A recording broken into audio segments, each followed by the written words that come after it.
એક મહિલા જેનું નામ સુલતાના છે, એનું ઉર્ફે નામ ગુજરાતમાં સ્વીટી છે અને મૂળ નારાયણગંજ બાંગ્લાદેશની રહેવાસી છે. 2019માં બાંગ્લાદેશી પાસપોર્ટ પર એને ભારતમાં પ્રવેશ કર્યો. પાટણમાં વિવિધ કામ અર્થે આવેલી ગુજરાતમાં એક જુનાગઢ અને સુરતમાં એણે 2 વાર લગ્નો કરેલા છે.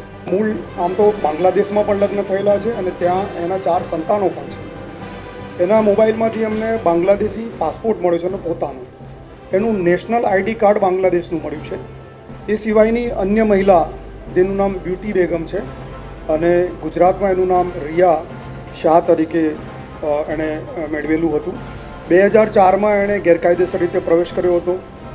આ બંનેની તપાસ થયા પછી, પ્રસ્થાપિત થયા પછી એના રેસ્ટ્રિક્શન ઓર્ડર પાસ કરવામાં આવેલા છે અને આજે વિવિધ એજન્સીઓ દ્વારા એમની ડિટેલ પૂછપરછ પણ કરવામાં આવેલી છે.